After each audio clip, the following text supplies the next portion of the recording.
Hello. My name's Pastor Ron Sinclair. Today I'd like to share a testimony from the book Real Life Stories, Inmate to Inmate edition. This particular testimony comes from chapter 3. The title is, I Gambled and Lost So Much. This is R.B.'s story. He tells us that after a 9-year marriage and one beautiful child, Leah, his obsession with darts had finally caught up with him. The game of darts was his obsession. He loved the game so much. He had received multiple state titles, a couple of national titles, and even a couple of world titles, playing electronic darts. In the year 2000, he had taken first place in the world in a non-pro singles 501 dart event with over 500 entries. The tournament was held in Chicago, Illinois.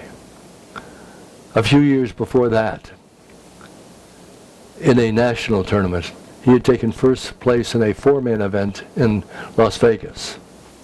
During his life of darts, he didn't realize it, but he was becoming an addict. He would drink and use drugs to calm his nerves. It seemed to be the answer to all of his problems. Or was it?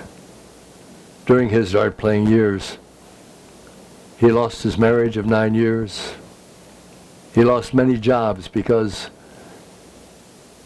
he was so often hungover from a weekend of being into the drugs. He ended up getting divorced and moved in with a girl that he had met, but things just seemed to get worse. He eventually left that relationship after about 2 years, and from there he ended up moving out of state to Indiana with a friend's parents. He felt that if he got away from everything, that he could get his life back on track. His philosophy worked for a while, but soon he was back to his old self. Drinking, drugging. To fast forward ahead of it, he had gotten remarried and inherited 3 more wonderful children. Both his and his wife habit, however, became too expensive. So a person who he thought was a friend suggested that he sell drugs for him. In return, they would never have to pay for their habit. He would also provide additional income for them. That's what he said. That night they talked about it, and soon after they took up the offer. Shortly thereafter, his wife and he were both arrested for dealing and possession charges. They were sent to jail. While in the county jail, wondering who would take care of their children and how soon it would be before they were able to be released, they found out that their charges were very serious. They're talking up to a 50-year sentence. Devastated by the news, the family stepped in and solved their children problem. Their children were now in good hands. The next problem was that the house they were renting, it was full of all of their stuff. What were they going to do? They didn't have the money to pay the rent. They were not expected to go to trial for a few months. Meanwhile, their landlord was not receiving any rent for the time that they were locked up. As R.B. was sitting there in the county jail one afternoon, about 3 weeks after being arrested, R.B.'s landlord came to see him. He asked him what his plans were as far as moving their stuff out. R.B. told him that they didn't have any family close enough to move them out of his place. And R.B. didn't know what they were going to do. His fear at that moment was that their landlord was going to tell him that if they didn't get all of their stuff out of there by the time their rent was due, that he would throw all of their stuff out by the curb. Instead, his landlord asked him when their court date was. He told them that it was scheduled for a few months away. He told R.B. that he would go home and talk to his wife to see what kind of arrangements could be worked out. Thinking the worst, R.B. was sick to his stomach. He didn't know where to turn. It was later that night that he got down on his knees and prayed. He was never much of a religious person, but he didn't know where else to turn.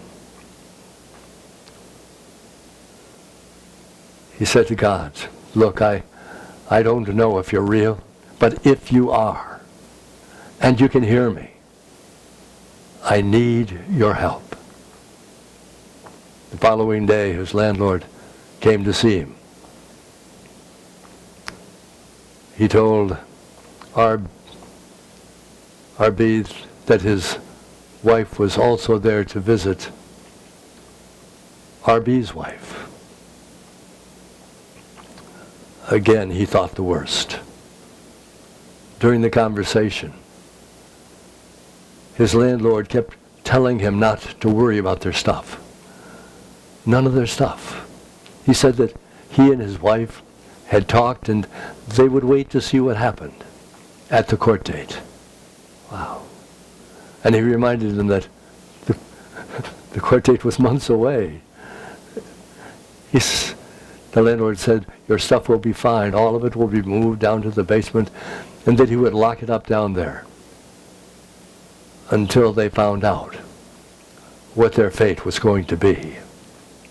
R.B. told him that they were sorry, but they didn't have any rent money for them.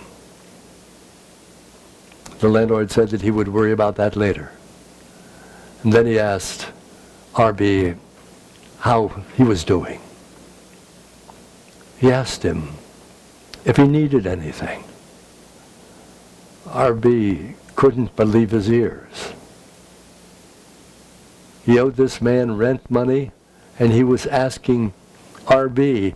if he was okay. And did he need anything? The first thing that came to mind was the prayer that R.B. had prayed the night before. It was that moment that a feeling came over him. Is all of this stuff about God real? R.B. asked himself. Did he hear my prayers last night? He didn't know what was going on, but things were all working out for them. The kids were all in good hands, and the problem with their landlord was working out. As his landlord was leaving from the visit, he said that he had left something at the front desk for R.B. He said that R.B.'s wife would also receive something. R.B. told him goodbye and thanked him. As he returned to his jail cell, an officer came up to the door and gave him a Bible. He said that it was from the person who had just come to visit him. Again, R.B. could not believe what was going on. Why is this person who barely knew him and whom he owed money to being so nice to him? He spent the night reading the Bible, and it was shortly after that time that he gave his life to Christ.